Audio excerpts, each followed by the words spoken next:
Assalamualaikum warahmatullahi wabarakatuh. Kembali lagi di Sampul Said bersama Polres Penajam Pasir Utara. Hari ini kita kedatangan tamu yang spesial ya. Spesial nggak pakai telur. Ya, ini orang yang agak susah-susah gampang ya. Ya dia bisa waktunya, terus kemudian saya yang nggak bisa. Saya bisa waktunya, dia yang lagi sibuk. Kontraktor muda Penajam Pasir Utara. Akrab dia dipanggil Abong. Nanti biar dia tahu, kita tahu sendiri nama aslinya. Ya biasa aktivitas kita ketemu di lapangan, ngobrolnya ya cuman candaan-candaan dan sedikit sentilan-sentilan tentang pemerintah, tentang kondisi Penajam Pasir Utara, bahkan juga bicara tentang bagaimana kondisi hal-hal yang receh tapi menarik untuk kemudian kita bahas. Oke, langsung aja, ini dia. Abong. Ini dia. Perkenalan nama dulu, Bong. Ya. Teman-teman panggilannya Abong. Tapi biasa nama asli kalau di KTP Sagita Yudhistira Moga. Wah. Mungkin Mas Said kayaknya kaget nih nama asli saya. Waktu itu mungkin orang tua saya waktu melahirkan saya nemu nama yang keren ya, Sagita Yudhistira Moga. Makanya waktu usia masih belasan lu sering dipanggil, dulu ada grup orkes namanya Sagita Solole ya. Ya. Tapi kadang nggak enak. Nah, ini aku sedikit menarik gitu. Kenapa kemudian orang jadi manggil kamu Abong itu? Kenapa? Dulu waktu saya di pesantren. Anak pondoknya. Dulu. Anak pondok. Iya, karena mungkin rada liar kan, jadi ditaruh di pesantren sama orang tua. Cuma bersyukur sih masuk dalam pesantren, bersyukur. Waktu itu saya nggak bisa diam, petakilan kalau kata. Padahal sebenarnya pondok pesantren itu bukan untuk anak yang nakal. Enggak. Anak yang ya. Enggak. Memang boarding school namanya juga untuk membentuk karakter ya kan. Yeah. Orang tua juga karakter, latar belakangnya juga orang yang artinya tokoh agama lah. Iya. Jadi saya diajari ke situ karena nggak bisa diem, petakilan. Kayak helikopter. Ya, akhirnya dipanggil Abong. Dipanggil itu kemudian lengket sampai sekarang. Lengket gitu ya? Daripada kadang rada gimana gitu kalau ngantri di tempat gitu ya, atas nama dipanggil Bapak Sagita, kan rada aneh saya kadang dilihatin orangnya. Padahal namanya Abong, biasa dipanggil Abong. Abong biasa dipanggil. Oke, saya nggak mau bahas panjang lebar bicara tentang nama, tapi saya mau ngobrol tentang yang random ya, karena dia tadi kita bilang apa, saya chat-chatan, bahkan saya ketemu di depan rumah sakit, saya bilang kita pakai bahas tema apa? Ya dia bilang kita bahas random aja, mana yang hari ini menarik bisa kita angkat sama-sama, khususnya bicara tentang kondisi Penajam, apalagi mau jadi ibu kota negara. Nah, ini Bong, saya mau tanya nih, khususnya bicarain tentang, kita bahas yang berat dulu mungkin ya, walaupun ini biasa-biasa aja sebenarnya buat dia, receh lah kalau buat Abong itu receh. Nah, makanya ini kita akan bahas tentang IKN. Nah, IKN. Nah, kalau perspektifnya Abong sendiri melihat Penajam Pasir Utara ditunjuk jadi ibu kota negara, itu peluang atau ancaman? Ini nah. rada berat ya. Artinya saya juga awalnya barisan yang awalnya kurang setuju sama IKN. Kurang sepakat. Sekarang akhirnya sepakat. Oh, akhirnya sepakat ya. Ancaman bagi kita yang masih bangunnya jam 11 pagi. Asik. Jam 1 siang. Betul. Ini ancaman buat kita nih. Betul. Tapi salah satu juga dorongan untuk kita, tergantung kita apa ya, menilai dan menanggapinya, Bang. Kalau seandainya teman-teman menanggapinya ini sebagai ancaman, itu juga bagus. Tapi bukan berarti dia harus pesimis atau menolak. Bukan, Bang. Ini pecutan untuk kita. Karena apa, Bang? Ketika ibu kota dicetuskan di Penajam, kemudian pembangunan sudah dimulai, satu yang paling penting, kita jangan sampai kalah dan jadi penonton di kampung sendiri. Nah, itu menarik, bener. Jadi agak sedikit aneh ketika kemudian hari ini baru mau ribut ya. Kalau mau ribut ya kemarin gitu ya. Iya. Ada yang mau ribut. Iya. Itu yang paling utama. Terlepas bicara tentang hak-hak orang ya, saya pikir di luar sana punya metode sendiri untuk kemudian mempertimbangkan apa yang kemudian mereka lakukan, terus kemudian mungkin bicara tentang sudah terpenuhi atau tidak. Tapi terlepas dari itu semua, saya pikir tidak ada yang tidak bisa dikompromikan. Ya. Nah, itu yang paling utama. ini gawean negara. Ya. Peluang apa yang kemudian bisa ditangkap di momen terkhusus untuk anak-anak muda kita deh di Penajam Pasir Utara? Untuk menanggapi itu Bang ya. Sekarang ini ada dari hal yang kecil yang remeh bisa jadi hal besar Bang. Contoh. Contoh, media sosial sekarang lagi ngeri-ngerinya Bang. Berkembang. Kemudian banyak pengusaha-pengusaha entrepreneur muda yang dia berkembang kemudian dia sukses melalui media sosial. Dagang Bang sekarang nggak mesti punya tempat, Punya pinggir warung jalan, warung, kita buka dagangan enggak Bang. Media sosial. Apalagi sekarang Bang, apapun itu berita yang terkait tentang Penajam Pasir Utara itu bukan isu lokal lagi Bang. Jadi isu nasional. Isu nasional Bang. Asik, betul. Artinya itu peluang yang kemudian bisa kita tangkap. Yap, itu tadi Bang. Pertanyaannya seberapa peka kita kan nangkap itu semua. Nah, ada hal yang menarik dari yang saya tangkap dari bahasanya Bung. Yang pertama bahwa jangan pernah berpikir kita dapat apa, tapi berpikir kita bisa berbuat apa. Iya. Dengan momentum itu. Iya, Itu ya? betul. Bukan begitu ya? Begitu betul Bang. Ini yang kemudian coba untuk kita lihat terus bicara tentang kondisi yang ada. Penajam Pasir Utara jadi IKN, terus kemudian kita jadi apa? Potensi yang ya kamu lihat sebagai pelaku kontraktor kita kan nggak mungkin deh, itu kan tinggi banget gitu Nah, itu jadi kan begini Bang. nilainya besar gitu ya. Kita ini levelnya kalau untuk berhadapan dengan BUMN ya banget gitu kan. Betul Bang. Nah, hari ini gimana Abang melihat itu sendiri? Jadi kita ini Bang kalau dipaksa untuk head to head atau apple to apple dengan pemain yang udah biasa main di nasional, kita pasti kalah jauh Bang. Jaringan, modal, pengalaman. Jaringan paling pertama tadi. Iya. Aku menarik. Nah, tapi sekarang ini Bang, yang saya patut bahagia ini Bang, karena salah satu orang besar di PPU ini terpilih jadi deputi Bang. Ya. Nah ini nih sinyal bagus nih. Iya. Ya. Dan satu hal itu membanggakan ya. Sinyal. Nah dari sinilah kita bicara. Ada yang mewakili kita Bang. Artinya apa? Ketika untuk bicara tentang bisnis, usaha, banyak sekali peluang yang terjadi. Pertama begini, kalau memang teman-teman tidak masuk dalam tenaga kerja, orang yang datang bekerja untuk pembangunan IKN ini, kita siapkan air minum Bang. Makannya. Betul. Apapun itu yang bisa tersedia, yang bisa kita perdagangkan. Itu yang pertama. Yang kedua, terkait sekarang teman-teman kita ini sudah terlambat nih hitungannya Bang ya. Walaupun kalau kita mau sekolah lagi udah terlambat banget Bang. Betul. Kita lulus sekolah, misalnya kita mau kuliah lagi, balik sudah jadi nih. Nah, jadi begini Bang, kita support adik-adik kita yang sekarang sekolah, kuliah. Untuk menjadi bibit-bibit unggul yang bisa menandingi mereka yang datang nanti nih Bang. Berarti yang harus ada peran serta pemerintah ya. Peran serta pemerintah Bang. Nah, saya agak ya. Ini menarik ini kalau bicara tentang peran serta pemerintah. Karena kalau bicara tentang SDM, artinya kan ini bukan hanya tanggung jawab pemerintah tapi setidaknya ada andil besar karena butuh loncatan ini ya. Iya Bang. Nah, kita butuh loncatan, Menurut sendiri pemerintah sudah sejauh mana? Sebenarnya begini Bang. Sebenarnya pemerintah ini sedikit kritik, kerjanya masih 50-50 sih sebenarnya Bang. Iya. Kalau dari sudut pandang saya Bang ya. Iya, karena memperbaiki yang dulu gitu lah, atau problem yang dulu. Bukan, salah satunya juga mengamankan diri sendiri. Oh iya kok. Bisa jadi. Salah satunya juga berpikir untuk penerusnya Bang. Nah, artinya begini Bang, pemerintah pada saat ini sudah baik kok. Pemerintah pusat, bahkan pemerintah daerah sudah bagus kok. Sudah membuka peluang besar-besaran. Sudah membuka peluang, tinggal kita cari adik-adik kita atau teman-teman kita yang mau fight, yang mau ambil bagian untuk di pembangunan ini Bang. Contoh begini Bang, Jakarta ini kan gede, ibu kota gede. Sepintar apapun saya di Penajam Bang, saya datang ke sana saya bukan siapa-siapa Bang. Betul. Tapi ketika kita ini orang sini nih, jadi ibu kota, tidak mungkin kita bukan jadi siapa-siapa Bang.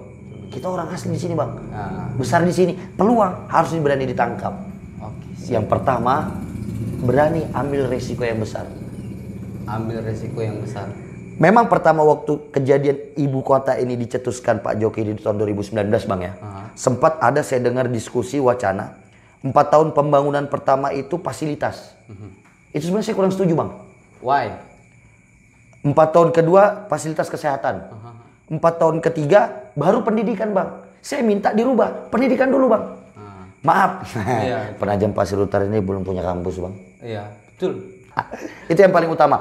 Bagaimana caranya pemerintah daerah, pemerintah pusat yang paling pertama dibangun sembari membangun istana negara, fasilitas kenegaraan, tempat kita belajar, Bang, supaya teman-teman kita, adik-adik kita yang artinya otaknya bagus, walaupun otaknya nggak bagus, tapi dia mau sekolah, mau kuliah, Bang, sudah ada tempat, nggak perlu dia ke sana, Jauh-jauh. ke sono, ke sini nggak perlu, betul. cukup di tempatnya. Betul. Yang kedua jangan lupa pemerintah juga siapkan beasiswanya, Bang. Iya. Nah, Dan hari ini sebenarnya kalau bicara tentang bagus ya bagus ya. Bagus, Bang. Daripada sebelum-sebelumnya gitu. iya, Begitu ya. bagus. Dan ini Wah, ini bahaya nih ya, tapi tidak apa-apa sih. ya ini saya pikir gini, proses itu kan kita lalui dan kita rasakan bersama ya. Bicara baik itu tinggal bagaimana rasa kan, siapa Ya. yang merasakan, itu yang paling utama.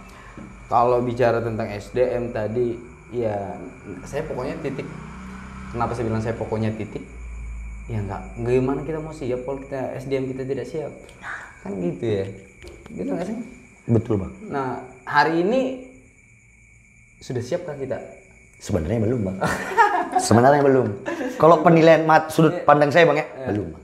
Belum. Tapi kan terima tidak terima, hari ini IKN sudah ditunjuk dan sudah berjalan, bahkan sudah progres ya.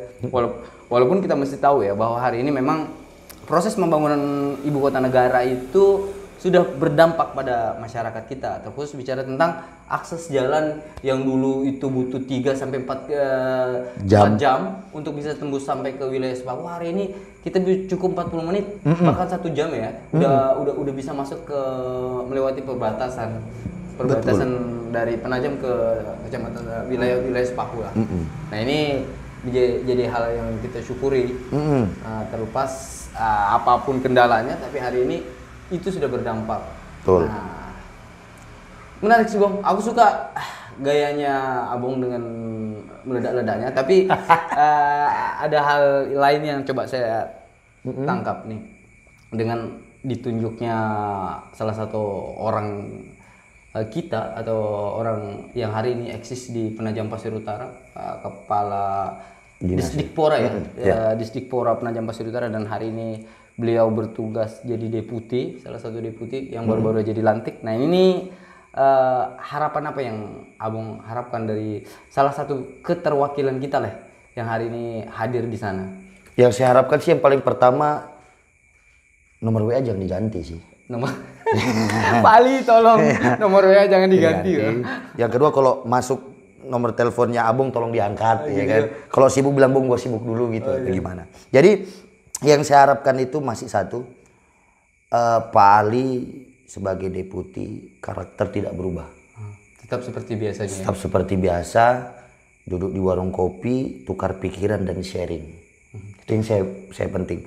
Artinya saat ini beliau ini kan kepala dinas pendidikan, menjadi deputi. Dia adalah salah satu orang yang tahu seperti apa takaran pendidikan di Penajam Pasir Utara. Ini yang harus dia bawa nih di deputi nih, harus dia bawa. Dia yang paling tahu ini, baguskah, endakkah, kita nggak tahu. Yang kita tahu kan bagus-bagus saja. Walaupun memang sebenarnya ada tupoksi ya di deputi sendiri ya.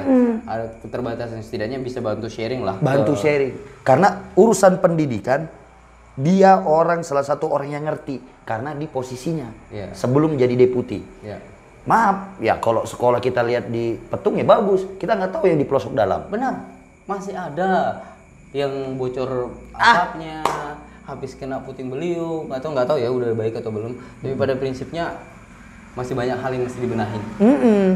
Nah, urusan benah membenahin kan saya jadi enak, Pak. Ya. Kalau urusan benah membenahin kan. Tinggal komunikasi langsung sama Abang. Ya. Bisa. Tidak ada yang tidak bisa. Kira-kira begitu ya. Ya, begitu, Bang. Jadi manusia paling kuat ceritanya kamu ini, atau ada makhluk? Tidak. Makhluk yang paling kuat itu wanita, Pak. Kenapa bisa begitu? Ya bayangin aja, wanita ini kita bicara sedikit lebih sendu ya kalau wanita ya. Oke, kita ganti topik deh karena tadi udah bicara tentang ini, kita bahas tentang perempuan nih. Perempuan. Iya. Perempuan ini bang kuat bang, asli kuat. Why? Kenapa? Kenapa? Apa indikator perempuan gitu? Kan nggak, sepengetahuan saya ada memang perempuan yang kuat ya. Karena memang mungkin aktivitas dia olahragawan atau orang yang beraktivitas sebagai atlet ya kuat mungkin karena fisiknya. Tapi kan secara umum perempuan itu ketika secara fisik, apakah itu dipandang secara fisik buat abang atau gimana? Kalau di depan laki-laki buka tutup botol tuh nggak bisa bang. Maksudnya? Ya, diminta dibukain. Oh gitu ya. Kalau di rumah angkat galon sendiri. Sanggup ya? Sanggup ngangkat galon ya pastilah, paham lah. Yang pertama perempuan kenapa yang paling kuat, makhluk yang paling kuat ya, salah satu ciptaan Tuhan yang paling kuat ini yang pertama bang. Bayangin bang, coba kita tes kelapa muda kita ikat di perut kita bang selama 9 bulan. Kita nggak sanggup ya. Itu yang kedua. Bagaimana perempuan berjibaku dengan hidup atau mati ketika dia melahirkan kita ini, ibu kita ya. Yang keempat, kemudian perempuan ini mampu menutupi rasa sakitnya agar dilihat tegar bang. Itu kalau anak alay zaman sekarang. Terlihat baik-baik saja. Baik-baik saja. Padahal lagi tidak sedang baik-baik saja. Sen kiri belok kanan. Iya. Ditegur, dia paling galak bang. Baik-baik, hati-hati ya. Bicara tentang kehebatan wanita. Ya salah satu kita bicara tentang ibu ya. Melahirkan kita, membesarkan kita. Keramat yang mesti kita jaga, ya cuma itu bang. Ibu ya. Nggak ada namanya bapak negara, adanya ibu negara. Betul. Tidak ada namanya bapak kota. Negara, ya. Ibu kota negara bang. Ya kan. Nah, jadi terkait perempuan sekarang juga berperan penting untuk membangun IKN bang. Iya, sepakat saya. Jadi gini, ada hal yang menarik yang saya sedikit tangkap. Kenapa kemudian perempuan itu punya peran penting, terkhusus perempuan-perempuan yang hari ini coba untuk andil jadi seorang perempuan yang sejati dalam arti hakikinya, pasti endingnya kan jadi seorang ibu ya. Nah, ini menarik. Kenapa harus betul-betul siap? Yang paling utama itu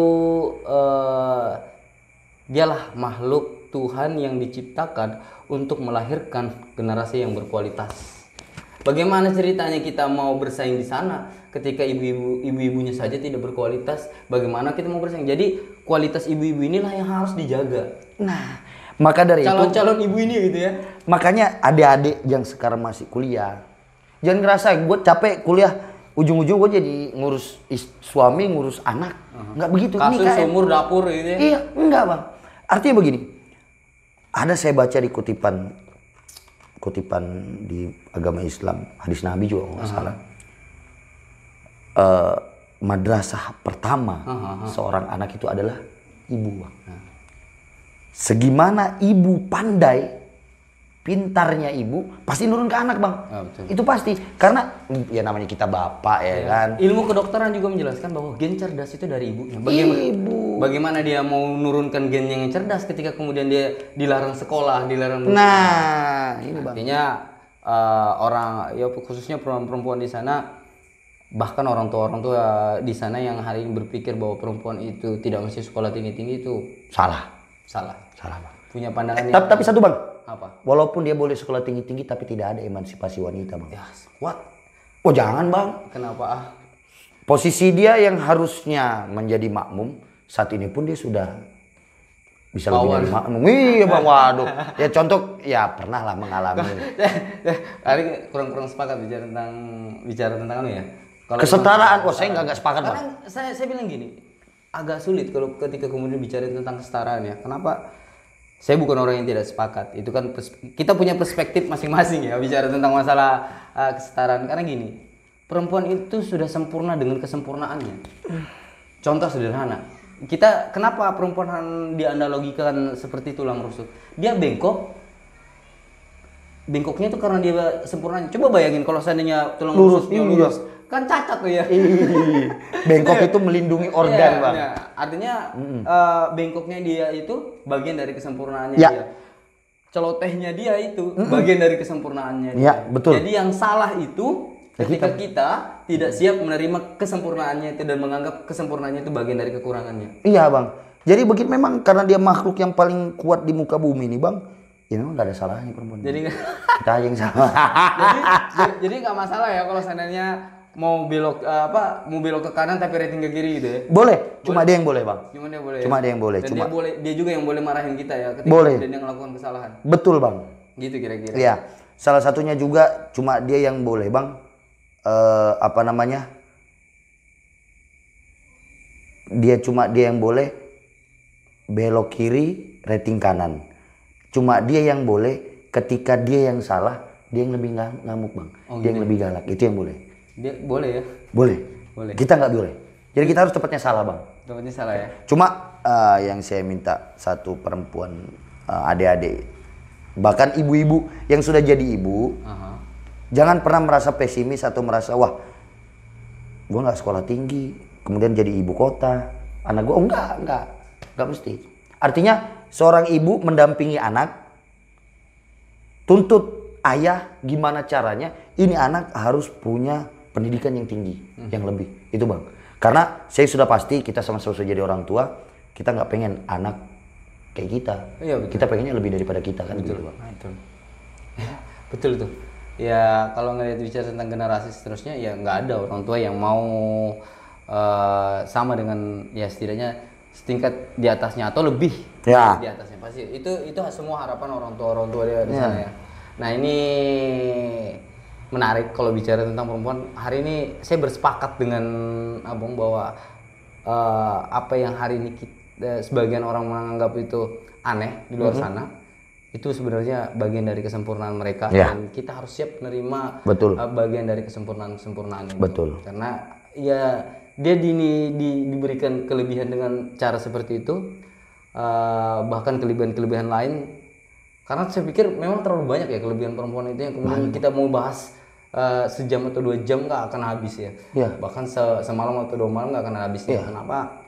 Nggak ada kita kalau nggak ada wanita bang. Iya betul itu. Ya. Salah satunya bang pernah saya baca juga dalam buku sakitnya seorang ibu melahirkan itu seperti 70 tulangnya dipatahkan secara bersamaan bang. Dan itu kita tidak akan mampu untuk menahan itu bang. Kita laki-laki.